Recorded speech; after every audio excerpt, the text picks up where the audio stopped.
ಕರ್ನಾಟಕದ mystery lady Sujata Bhat ಇವತ್ತು ಅವ್ರು ನನ್ನ ಜೊತೆಗಿದ್ದಾರೆ. ಮಗಳ ಅಸ್ಥಿ ಕೇಳ್ಕೊಂಡು ಬಂದರು.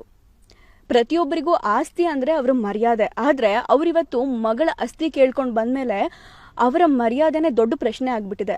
ಅವ್ರಿಗೆ ಸಾಕಷ್ಟು ಪ್ರಶ್ನೆಗಳು ಕೇಳೋಕಿದೆ ಕರ್ನಾಟಕದ ಜನತೆ. ಅನನ್ಯ ಭಟ್ ಕತೆ ಏನು, ಅವ್ರ ಕತೆ ಏನು ಅಂತ ಬನ್ನಿ ಸುಜಾತಾ ಭಟ್ ಅವ್ರನ್ನೇ ಮಾತಾಡ್ಸೋಣ. ನಮಸ್ಕಾರ.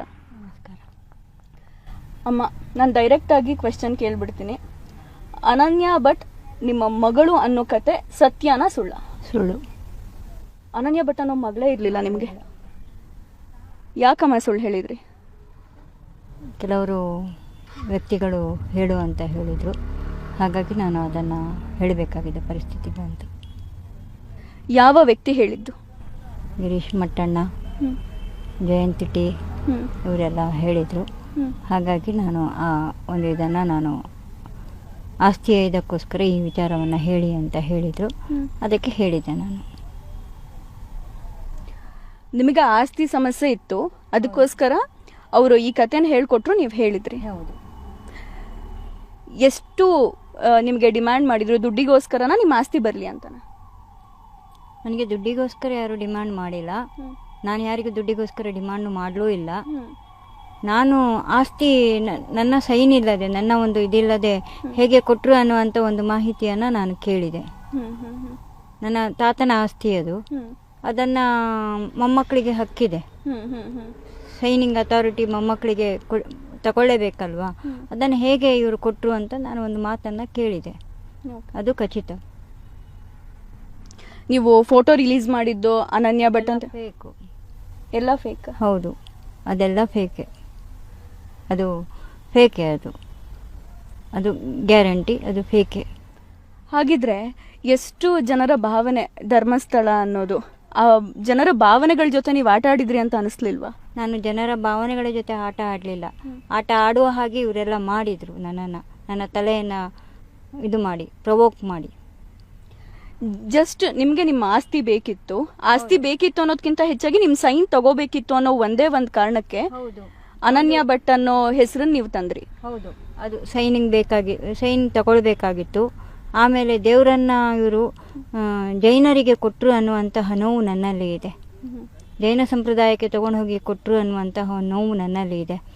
ಆಮೇಲೆ ಏನು ಅಂತ ಹೇಳಿದರೆ, ಆ ದೇವರನ್ನು ಯಾವುದಾದ್ರೂ ಒಂದು ಟ್ರಸ್ಟಿಗೆ ಕೊಡ್ಬೋದಾಗಿತ್ತು. ಬೇಕಾದಷ್ಟು ದೇವಸ್ಥಾನಗಳಿದ್ವು, ಅಲ್ಲಿಗಾದರೂ ಕೊಟ್ಟಿದ್ರೆ ನನಗೆ ನಾನು ಈ ಪ್ರಶ್ನೆಯನ್ನು ನಾನು ಇದು ಮಾಡ್ತಿರಲಿಲ್ಲ. ಹಾಗಾಗಿ ನಾನು ಈ ಪ್ರಶ್ನೆಯನ್ನು ನಾನು ಮಾಡಬೇಕಾಗಿ ಬಂದಿದೆ. ಒಬ್ಬ ಫ್ಯಾಮಿಲಿಯಲ್ಲಿ ಒಂದು ಮಗಳು ಇಲ್ಲ ಅಂತ ಹೇಳಿದರೆ, ನನಗೂ ಆ ಮಗಳನ್ನು ಧಿಕ್ಕರಿಸಿದ್ದಾರೆ ಅಂದರೆ ಅದು ಎಷ್ಟು ನೋವಾಗುತ್ತೆ ಅನ್ನೋದು ನನಗೆ ಗೊತ್ತಿದೆ.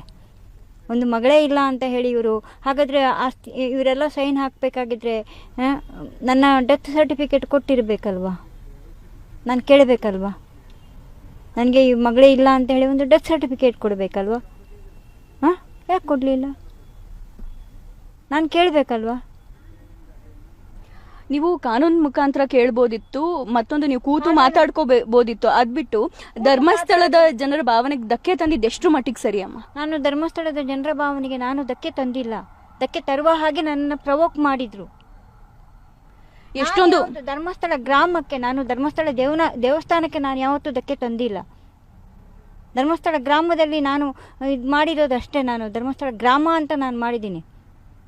ಧರ್ಮಸ್ಥಳ ದೇವರಿಗೆ ಆಗಿರಲಿ ಅಥವಾ ನಾನು ವೀರೇಂದ್ರ ಹೆಗ್ಡೆ ಅಥವಾ ಯಾರಿಗೂ ನಾನು ಧಕ್ಕೆ ತಂದಿಲ್ಲ. ನಾನು ಎಲ್ಲೂ ಅವರನ್ನು ಬೆಟ್ಟು ಮಾಡಿ ತೋರಿಸಲಿಲ್ಲ.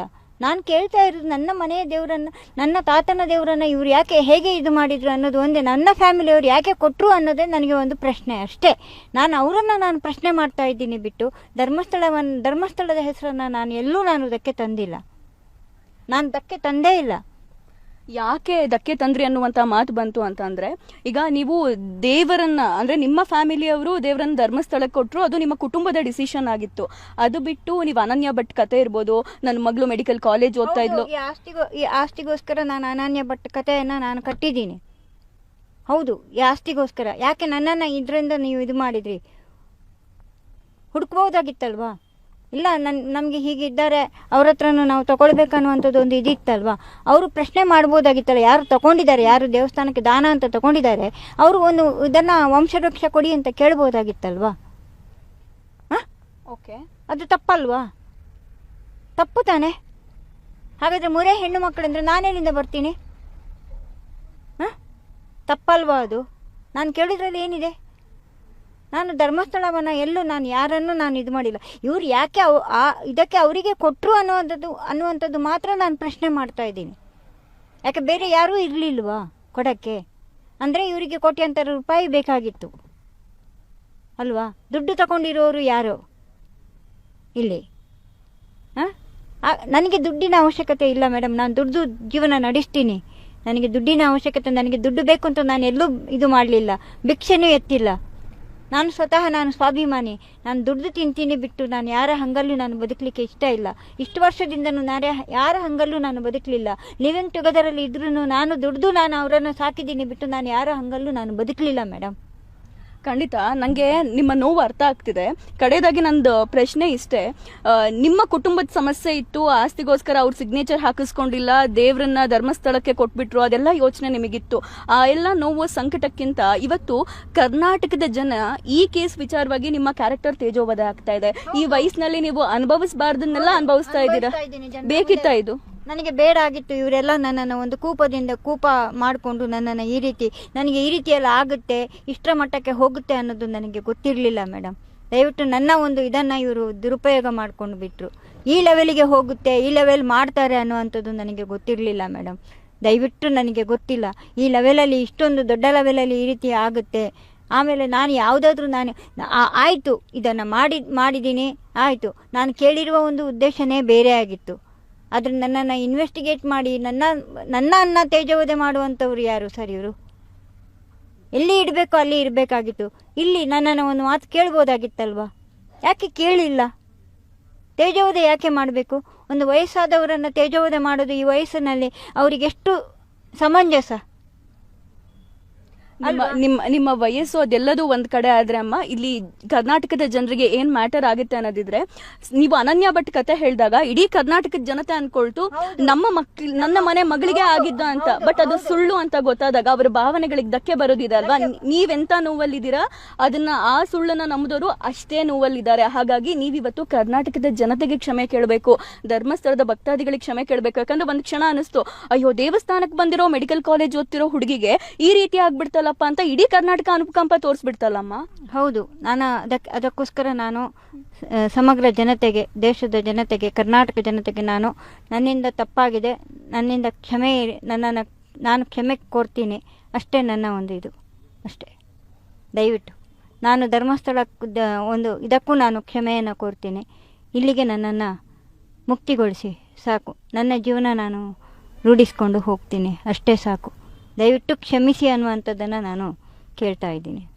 ಅಮ್ಮ, ಅವರು ಈಗ ಹೇಳಿದ್ರಿ ನೀವು, ಅವರು ಬಂದು ನಮಗೆ ಒತ್ತಾಯಪೂರ್ವಕವಾಗಿ ಈಗ ಹೇಳಿಸಿದ್ರು ಅಂತ. ಹೌದು, ನಿಜವಾಗ್ಲೂ ಹೇಳಿಸಿದ್ರ? ಹೌದು, ಹೇಳಿಸಿದ್ರು. ನನಗೆ ಈ ರೀತಿಯಲ್ಲಿ ಆಗುತ್ತೆ ಅನ್ನೋದು, ನನಗೆ ಈ ಪ್ರಪಕಂಡ ಆಗ್ತದೆ ಅನ್ನೋದು ನನಗೆ ಗೊತ್ತಿಲ್ಲ. ಇಷ್ಟೊಂದು ದೊಡ್ಡ ಒಂದು ಇದಾಗುತ್ತೆ ಅನ್ನೋದು ನನಗೆ ಗೊತ್ತಿಲ್ಲ. ಹಾಗಾದ್ರೆ ಈ ನೀವು ಹೇಳಿದ್ರೆ ಗಿರೀಶ್ ಮಟ್ಟಣ್ಣನವರೆಲ್ಲ ಬಂದು ನನ್ನನ್ನ, ಹೌದು, ನನಗೆ ಗೊತ್ತಿಲ್ಲ ಈ ಮಟ್ಟಕ್ಕೆ ಆಗುತ್ತೆ ಅನ್ನೋದು ನನಗೆ ಗೊತ್ತಿಲ್ಲ. ಯಾವಾಗ ನಿಮ್ಮನ್ನು ಮೀಟ್ ಆಗಿದೆ? ಯಾವಾಗ ಅವರು ಮೀಟ್ ಆಗಿದ್ದು ಹೈಕರುನಾಡು ಇದು ಬಂದ ಮೇಲೆ 2 ತಿಂಗಳಾದ್ಮೇಲೆ ನನ್ನನ್ನು ಮೀಟ್ ಆಗಿದ್ರು. ಒಬ್ರೇ ಮೀಟ್ ಆದ್ರ? ಎಷ್ಟು ಜನ ಇದ್ರು? ಇಲ್ಲ, ಒಬ್ರೇ ಬಂದು ಮೀಟ್ ಆಗಿರೋದು. ಏನ್ ಹೇಳಿದ್ರು?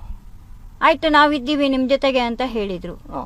ನಿಮ್ಮ ಮಗಳು ಅಸ್ತಿತ್ವನೇ ಇಲ್ಲ ಅಂತ ಈಗ ಹೇಳಿದ್ರಿ ನೀವು, ಅಂದ್ರೆ ನಿಮ್ಮ ಅನನ್ಯ ಭಟ್ ಅನ್ನೋ ಅಸ್ತಿತ್ವನೇ ಇಲ್ಲ ಅಂತ.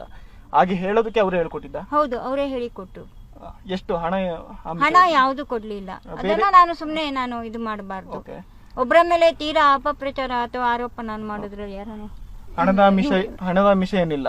ಇಲ್ಲ, ಬೇರೆ ಅದಾದ್ಮೇಲೆ ಎಷ್ಟು ಸಲ ಅವರನ್ನ ಭೇಟಿ ಮಾಡಿದಿರಿ? ನಾನು ಮಾಡಿರೋದು 1 ಸಲ. ಆಮೇಲೆ ಇದಕ್ಕೆ ಹೋಗ್ಬೇಕಾಗಿದ್ರೆ, ಡೆಲ್ಲಿಗೆ ಹೋಗ್ಬೇಕಾಗಿದ್ರೆ ಡೆಲ್ಲಿಗೆ ಹೊರಡಿ ಅಂತ ಹೇಳಿದ್ರು, ಅವಾಗ ಹೊರಟಿದ್ದೀನಿ. ನೀವು ಫೋಟೋ ಒಂದು ತೋರಿಸಿದ್ರಿ ಅಮ್ಮ, ಅದು ಫೇಕು ಮೇಡಮ್. ಕೊನೆಯದಾಗಿ ನಾನು ಹೇಳೋದಿಷ್ಟೇ, ಒಂದು ಸೌಜನ್ಯ ಹೋರಾಟ ಏನ್ ನಡೀತಿತ್ತು, ನಿಮ್ಮ ವಿಚಾರದಿಂದ ತನಿಖೆಯ ದಿಕ್ಕು ಬದಲಾಯಿತು. ಯಾರ್ದೋ ಬೇಳೆ ಬೇಯಿಸ್ಕೊಳಕೋಸ್ಕರ ಅವ್ರೇನ್ ಮಾಡಿದ್ರು, ನಿಮ್ಮ ಹೆಸರನ್ನ ತಗೊಂಡ್ರು, ಇಲ್ದೇ ಇರೋ ಅನನ್ಯ ಭಟ್ ಅನ್ನುವಂಥ ಫೇಕ್ ಕಥೆಯನ್ನ ಸೃಷ್ಟಿ ಮಾಡಿದ್ರು. ಕಂಪ್ಲೀಟ್ ಆಗಿ ಇಡೀ ಸಮುದಾಯವೇ ಯಾರಾದ್ರೂ ನನಗೆ ಅನ್ಯಾಯ ಆಗಿದೆ ಅಂತ ಬಂದ್ರೆ ಅವ್ರನ್ನ ಡೌಟ್ಫುಲ್ ಆಗಿ ನೋಡೋ ರೀತಿ ಅಂತೂ ನೀವು ಮಾಡ್ಬಿಟ್ರಿ. ಇಡೀ ಕರ್ನಾಟಕದ ಜನತೆ ಅದಕ್ಕೆ ಬೈಕೊಳ್ತಾ ಇರೋದು. ನಿಜವಾಗ್ಲೂ ಯಾರಿಗಾದ್ರೂ ಅನ್ಯಾಯ ಆಗಿದ್ರೆ ಅವ್ರನ್ನ ನಾವಿವತ್ತು ಡೌಟ್ಫುಲ್ ಆಗಿ ನೋಡುವಂತ ಪರಿಸ್ಥಿತಿ ನಿಮ್ಮಿಂದ ನಿರ್ಮಾಣ ಆಗ್ಬಿಟ್ಟಿದೆ. ಹೌದು, ಅದಕ್ಕೆ ನನ್ನ ಕ್ಷಮೆ ಇರಲಿ. ನೋಡಿದ್ರಲ್ಲ, ಕುಟುಂಬದ್ದೇನೋ ಸಮಸ್ಯೆ ಇತ್ತು, ಅವರ ವೈಯಕ್ತಿಕ ಸಮಸ್ಯೆ ಇತ್ತು, ವೈಯಕ್ತಿಕ ಸಮಸ್ಯೆ ವೈಯಕ್ತಿಕವಾಗೇ ಬಗೆಹರಿಸಿಕೊಳ್ಳಬಹುದಾಗಿತ್ತು. ಆದರೆ ಯಾವುದೋ ಒಂದು 3-4 ವ್ಯಕ್ತಿಯ ಮಾತನ್ನ ಕೇಳಿ ಅವರು ಇಲ್ಲದೆ ಇರೋ ಅನನ್ಯ ಭಟ್ ಕಥೆಯನ್ನ ಸೃಷ್ಟಿ ಮಾಡಿ ಜನರ ಭಾವನೆಗಳಿಗೆ ಧಕ್ಕೆ ತಂದು ಎಷ್ಟೆಲ್ಲ ಕತೆ ಆಯಿತು. ಟೋಟಲಿ ಕರ್ನಾಟಕದ ಜನರಿಗೆ ಈ ಮೂಲಕ ತಿಳಿಸೋದಿಷ್ಟೇ, ಸುಜಾತಾ ಭಟ್ ಅವರು ಹೇಳಿರುವಂತಹ ಅನನ್ಯ ಭಟ್ ಅನ್ನುವಂತಹ ಕಥೆಯೇ ಫೇಕ್.